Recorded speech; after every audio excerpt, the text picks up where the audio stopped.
ଖଡ଼ିଆଳ ରଥଯାତ୍ରାରେ ସୃଷ୍ଟି ହେଲା ଜନସମୁଦ୍ର।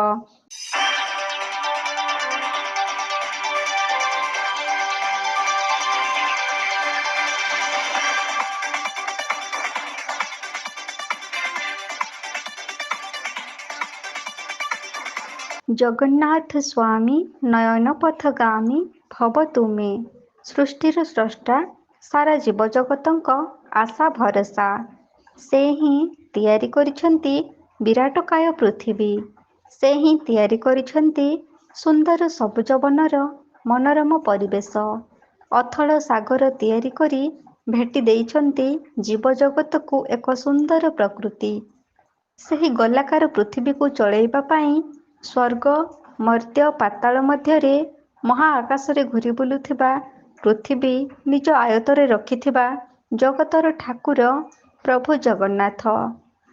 ଯାହାଙ୍କ ନାମ ତୁଣ୍ଡରେ ଧରି ଯାତ୍ରା କଲେ ସୁଫଳର ବୃଷ୍ଟି ହୋଇଥାଏ। ଯାହାଙ୍କୁ ପୂଜା କରିଲେ ମହାବିପଦ ଟଳି ଯାଉଥାଏ। ସେ କେବଳ ଦାରୁବ୍ରହ୍ମ ମହାବାହୁ ପ୍ରଭୁ ଜଗନ୍ନାଥ। ଶ୍ରୀମନ୍ଦିରର ଗମ୍ଭୀର ଭିତରେ ମୌନରେ ବସିଥାନ୍ତି ସିନା, ତାଙ୍କ ଚକାଚକା ଆଖିରେ ସାରା ଦୁନିଆକୁ ନଜର ରଖିଥାନ୍ତି।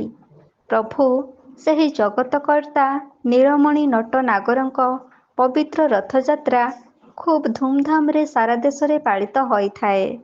ସେହି ରଥଯାତ୍ରାରେ ପ୍ରବଳ ଜନସମାଗମ ଦେଖିବାକୁ ମିଳିଥାଏ।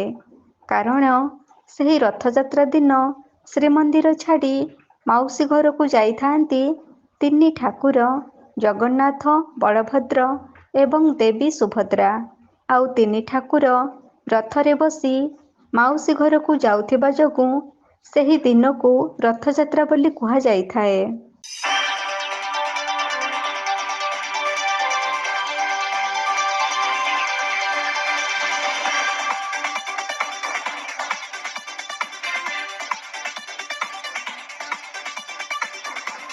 ନୂଆପଡ଼ା ଜିଲ୍ଲା ଖଡ଼ିଆଳଠାରେ ଅନୁଷ୍ଠିତ ହୋଇଯାଇଛି ପ୍ରଭୁ ଜଗନ୍ନାଥ, ବଳଭଦ୍ର ଏବଂ ଦେବୀ ସୁଭଦ୍ରାଙ୍କ ମହାପର୍ବ ଐତିହାସିକ ରଥଯାତ୍ରା।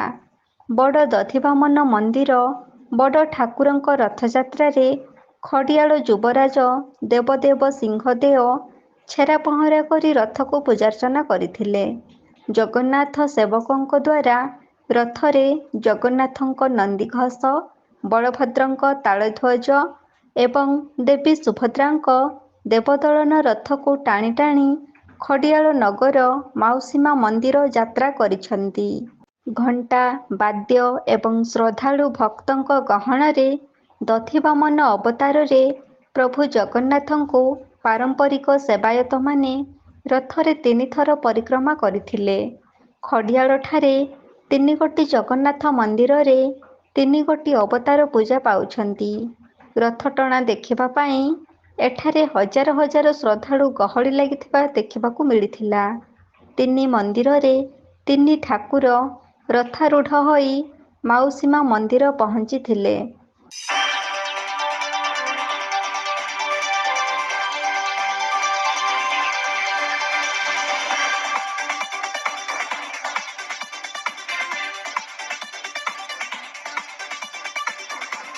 ନୂଆପଡ଼ାରୁ ଲୋକନାଥ ପଟେଲଙ୍କ ରିପୋର୍ଟ, ଏବି ନ୍ୟୁଜ୍।